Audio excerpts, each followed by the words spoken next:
Hey everybody, welcome to HIT.OR.DIE podcast, the In the Box edition. We're here with your hosts, Jake Saldati and Chad Rothford. Just want to thank our listeners out there for supporting us, sharing, subscribing to the YouTube channel. And this will be on just the YouTube channel, so go subscribe. And when we get it out there, we'll put it on all our platforms like we always do. Quick shout out to Jim Rothford and Team Sports Inc. again. We got the banner behind us. That's a great, awesome looking banner that we're going to have on all our episodes. And that was sponsored by my father. So we appreciate that. We had 2 awesome episodes. Yeah, the last 2. And they've done really well. And I actually went back and I don't typically watch. Yeah, I don't normally watch or listen. I mean, I'll listen. Just because I hear it so many times.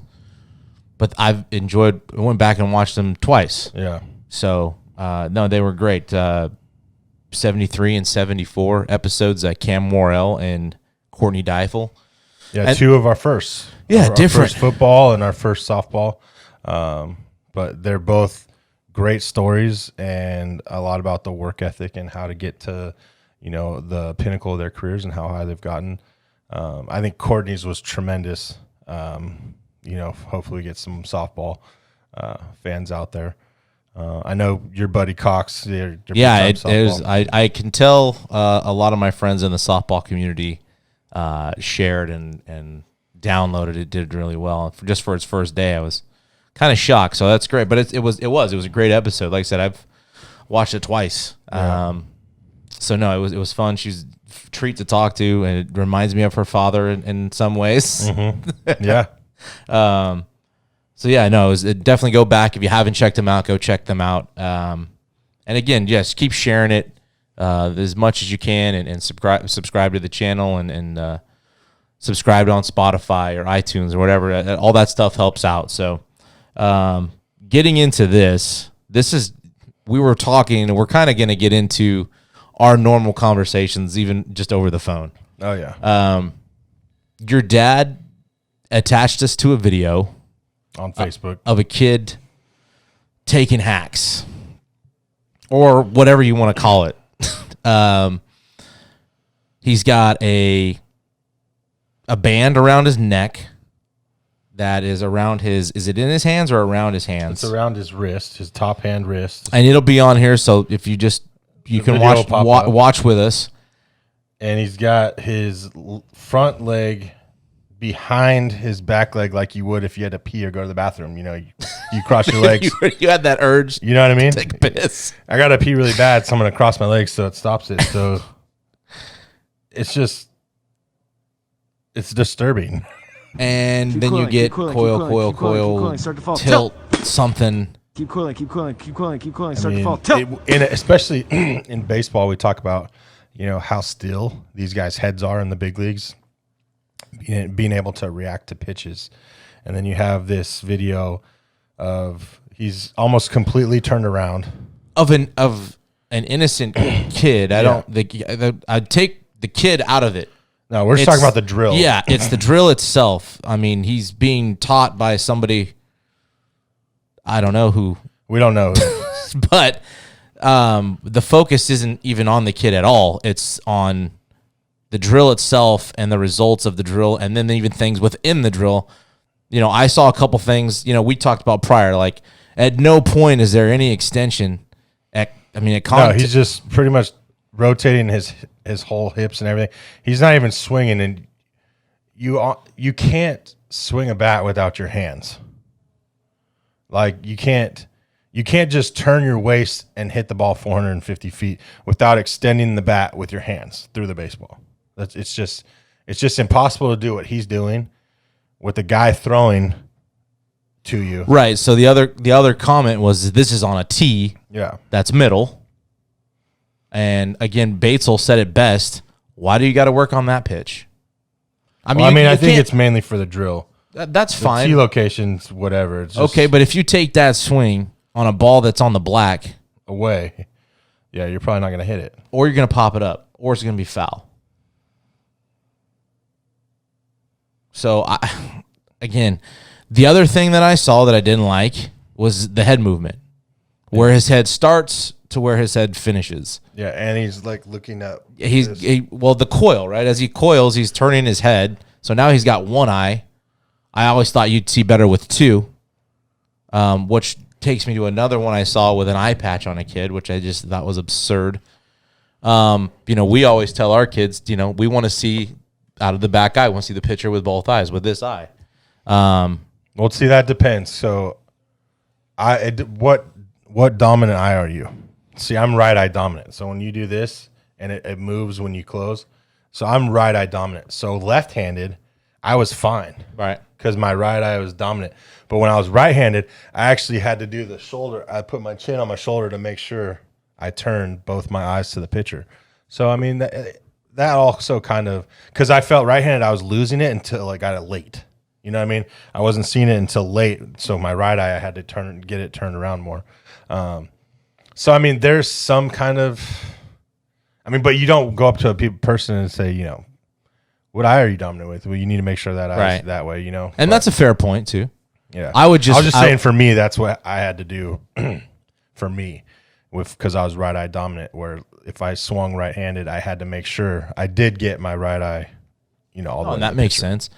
Ultimately, what is the purpose?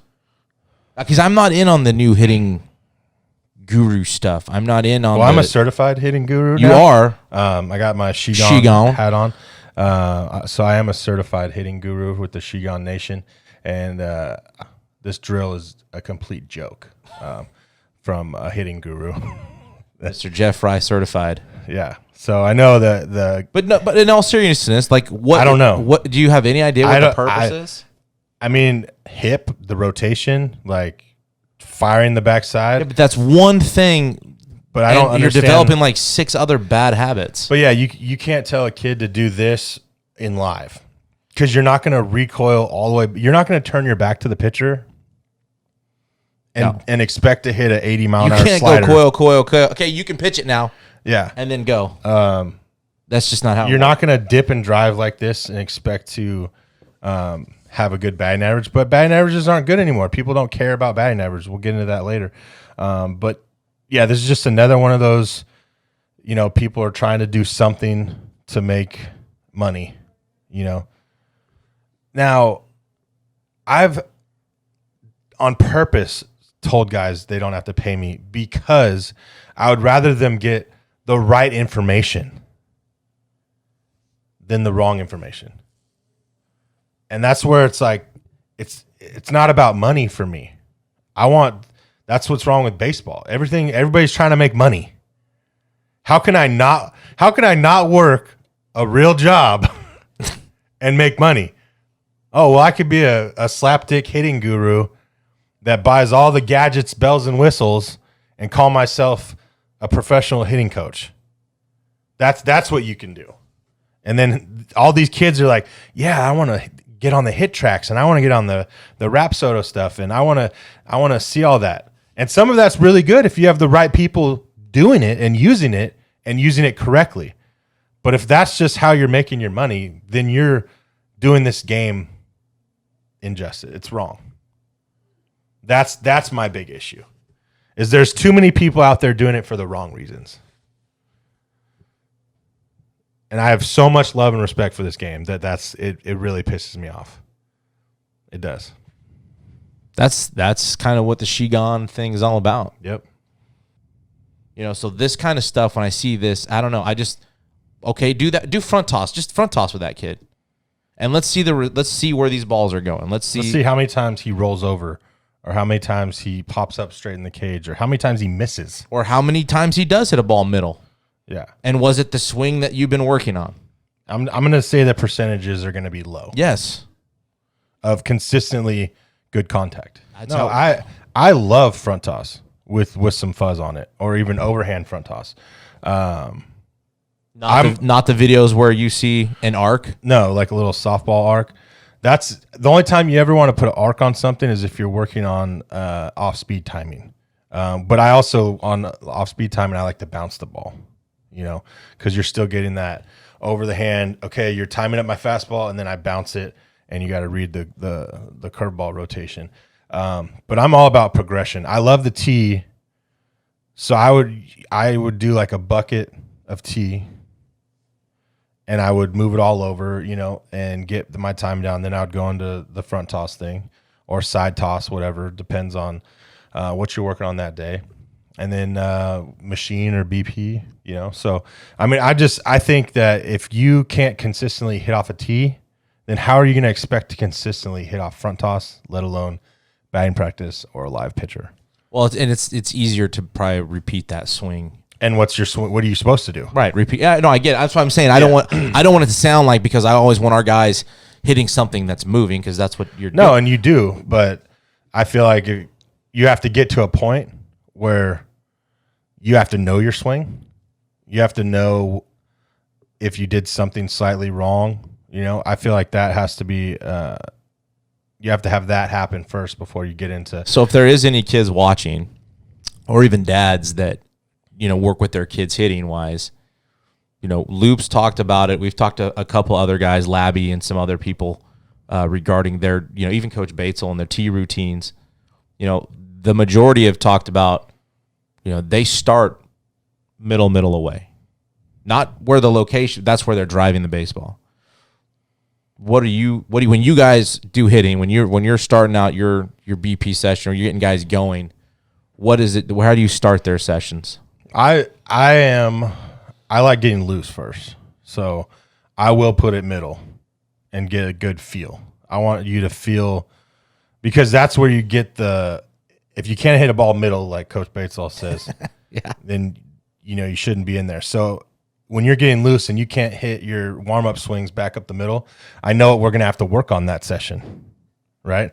If you're rolling over a ball in the middle, then I know we're going to have to work on getting our barrel inside the baseball. If you're slicing the ball, then I'm going to have to work on, the inside pitch and trying to drive that up the middle. So there's so many different factors. So I always like to start middle for about 5 to 10 swings, maybe, just get loose. And then I definitely like to go, middle away.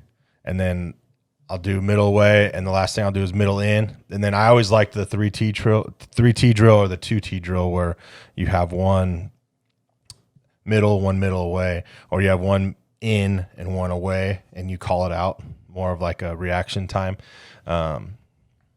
But then you also have all your drills that you do, split hands, just your hands drill with no stride. There's so many drills that you could do with the tee placed anywhere. Yeah, we'll have to put a video together with get some guys and put the tee work out there for people to see. I mean, some guys they may have their own routines, but I'll tell you this: to fix your swing, you're more likely to fix it off of a tee than just going and hitting batting practice. And segueing to that, with the hitting side, quickly, you're seeing dudes catching on one knee now. Yeah, I hate it. I don't. I was a catcher all the way up till junior college, and my dad was a catcher, coached by Bob Bennett, one of the best catching and pitching. Your brother guys. was an elite catcher. With catching, you want the most mobility to be able to, you don't think a fastball is going in the dirt. No. Right? So you have to be ready for that fastball going in the dirt. Yes.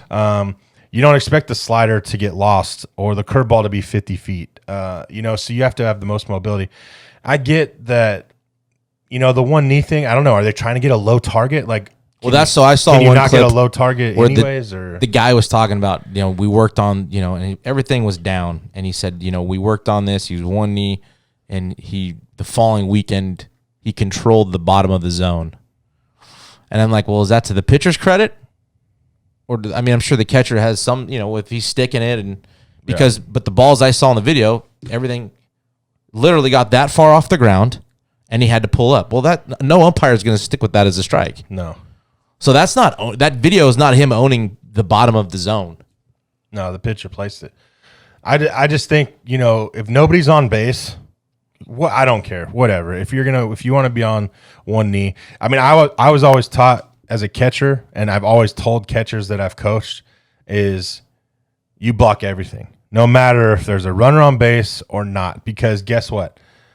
That's what scouts and that's what recruiting coordinators are watching. Are you lazy when nobody's on base? They're going to see that first. They're going to see that more than anything. Yeah, or like Labby said, I don't want to know who the catcher is by him running back to the backstop.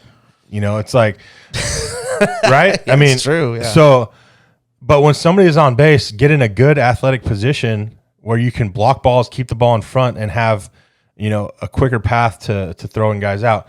Now everybody's gonna be like, well, Real Muto, this and these big leaguers. Okay, we're talking about the 0.01% of the best players in the world. Yeah, that are paid a lot of money. That guess what? They're grown ass men that can make an adjustment. So for them, a guy that's been catching guys throwing 90 to 100 miles an hour for 5 to 10 years of their career, they can make that adjustment by going down to one knee. Now, a high school kid cannot make that adjustment. They haven't been doing it long enough to be prepared for that. So let's stop talking about the 0.1% of the best players in the world and comparing them to high school hitters or high school catchers or high school fielders or little leaguers. Why are we getting this little leaguer to hit like this guy? Well, he's not. He's freaking 50 pounds and he's 10 years old. He's not 35 pounds, 6'4" Mike Trout. He's not a 6'8", 282-pound Aaron Judge. What are we doing? Why are we hurting kids this way? Why are we comparing them to the freakish of freaks in the world? Why? Well, yeah, here's your coaches, your hitting coaches can't do what those guys do. No. Again, it goes back to, why beyond high school, I always encourage kids to go to guys that played at a higher level. They can be something to, like we did with Courtney Deifel. It's easy to take information from somebody that you can relate to or that's been there, right, and done that, right. So I get it. I get the frustration, and that's why we're gonna keep seeing catchers missing block. There's a whole video on YouTube I watched last night, and it's literally a compilation of every pass ball or run scored on a pass ball or runners advancing. And I'll say this: I haven't seen it with a runner at first, because I'm running. If I ever saw a catcher in a knee at first base, I'm stealing. Yeah. I watch kids throw the ball back to the pitcher. And I tell our kids later in the game, they get a little more tired. They get a little more lazy. If he starts getting in a consistent pattern of dropping to his knee, delay. Yeah. Go. Do it on your own. I don't care. Be aggressive. But watch that stuff. They're not watching that stuff. Yeah. I got to tell them to watch that stuff. Which gets into, one of our final points. Again, this is in the box. You posted something on Twitter today from TCU's head coach, Jim Schlossnagle. And I thought it was a really good quote. I don't know if you have it, if you want to read it, or we can post it. Yeah, it's right here. Yeah, go ahead and read that. And just give me your take on it. TCU head coach. If you guys don't know, he has been in the College World Series, I think, the first 5 years of TCU. Anyways, it's on Twitter. I retweeted it. Today's baseball players throw the ball harder and hit the ball farther than anybody ever has. But in terms of ability to win a game, be part of a team, understand winning baseball, they literally have no idea. And I don't want to speak for him, but in that, what's your take? Obviously, you agree with that, as do 100%. So the throwing harder, hitting farther, we didn't have weight room like they do now. No. We weren't in the weight room getting bigger. It wasn't a thing. Their guys are getting stronger and able to work out. So that's where the weight room, the throwing harder and farther. And I even talked to my really good friend that's an athletic trainer. He was our trainer at Oral Roberts, and he did the perfect game in Oklahoma City. He trained for the games there. And he was telling me these kids are just, unbelievable. They're just bigger, faster, stronger. And that's them getting in the weight room. But being, what he said about winning and being part of a team, and I think that has you're playing travel ball You're not grinding it out. You're not working hard to get to that. I guess like in practice, you know what I mean? Like when in practice is where you grind and you become a team and you get your butt kicked by the coach, or you have to get into another gear. The travel ball, there's no practice. It's just playing. Yeah, I don't know. I'm sure there's some teams or organizations that do. What, you go take BP and some ground balls? Yeah. Are you running bunt plays? Are you saying 2 outs if you don't get this guy? We're running wall and backs. Are we? You're not punishing your travel ball team. No. High school, you're punishing guys. You're trying to get them in that mentality of becoming closer in a tight knit team, and the ability to understand why we do things to win ball games, or why we bunt in this situation and do all those things. And I agree. I think it has a lot to do with travel ball. That's why kids are the way they are. They're playing on travel ball teams with their buddies, and yeah, it's all about winning. But are you really a team? Are you really for everybody on the team, or are you all about me? Because when you're playing for a school team, it's different. It's like what we say about college and minor league baseball. College is like your high school team. Minor league baseball is like your travel ball team. Everybody's out for themselves. Right. College, it means something. And getting into how you were talking about just guys working in the weight room, getting work, practicing, like putting in the T work, doing this, the stuff that quote unquote would be boring, right? Maybe that's why you don't see a lot of it. It is boring. Don't get me wrong. I don't know how many times I've said baseball is boring. Like if you worked with a kid, because I've seen you do lessons and you have blasts and you use your phone and you film. I mean, I would want to know how many kids, are filming their BP.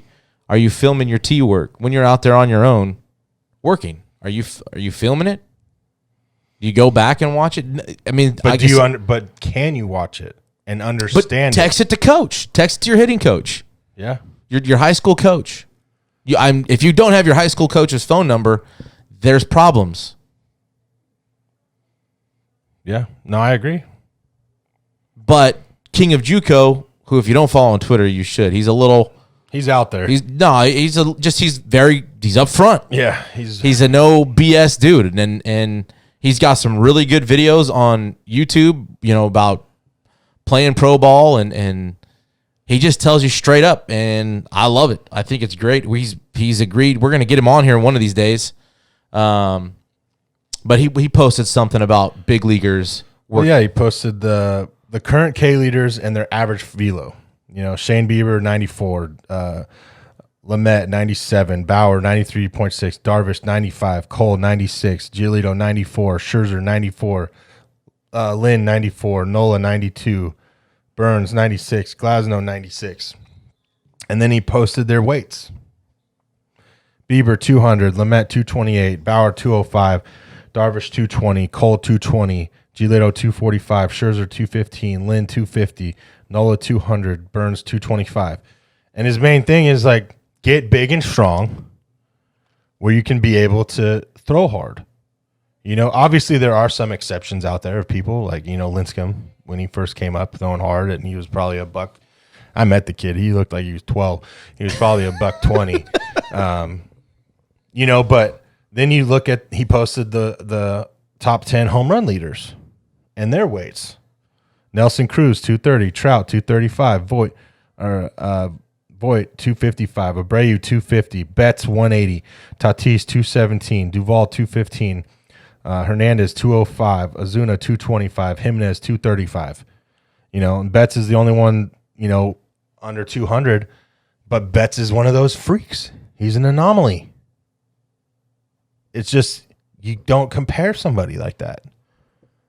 So I mean, you got these high school kids that think, and we've had them. You've had them too. Yeah. They think they could hit a home run every pitch in batting practice. And then they don't hit one their whole entire batting practice. And we're just F7, F8, F7, F8. They're not working on something.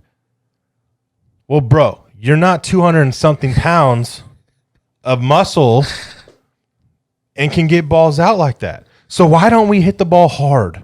Yeah. Why don't we work on hitting the ball hard? Not trying to lift it. And then do that. Go get bigger.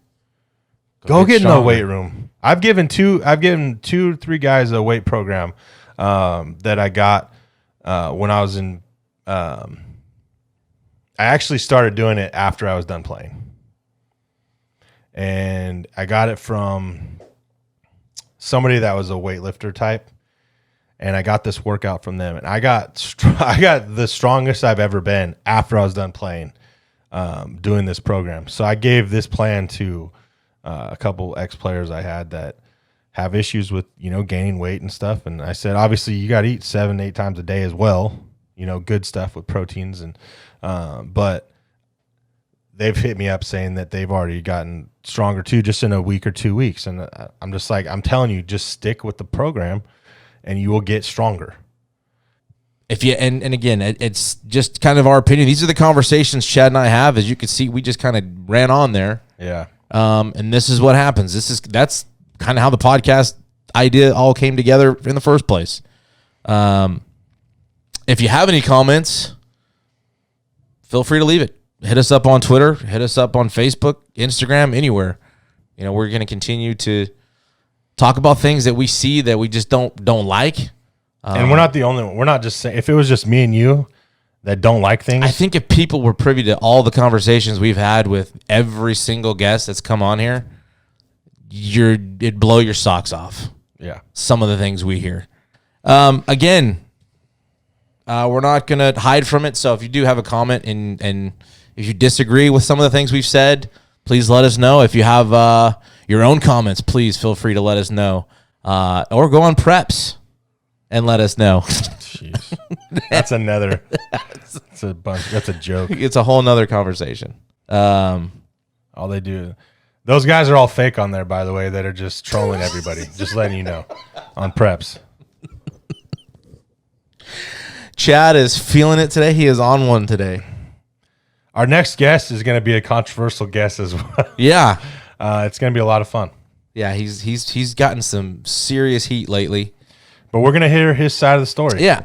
He's owed that. And honestly, he's a good dude. I've known him a long time. And yeah, that'll be, I don't know what day that'll be It'll out. probably come out Friday. Yeah, we'll figure it out. Or next Monday. Anything else, Chad? Anything else you want to just go ahead and get off your chest? No, I'll wait for the feedback. Somebody. I'm all for it. You guys don't, a lot of people are scared of me for some reason. I don't know why. I just like to speak my mind, which everybody else does. I just don't hold back. So we could talk about it personally. And yeah. Or if there's an issue, hit us up. You can DM us. We're not about the whole. We can talk about everybody up out on. Yeah, we're not going to throw names. I'm definitely not going to do that. But we do want to thank everybody that listens, everybody that's supported the show, especially the last 2 months. Yeah, it's been off the charts. It's done really well. And with all this COVID, our real followers. Yeah, it's been great, man, and it's doing well, and we appreciate it, man. Without it, it's just us talking to each other, so.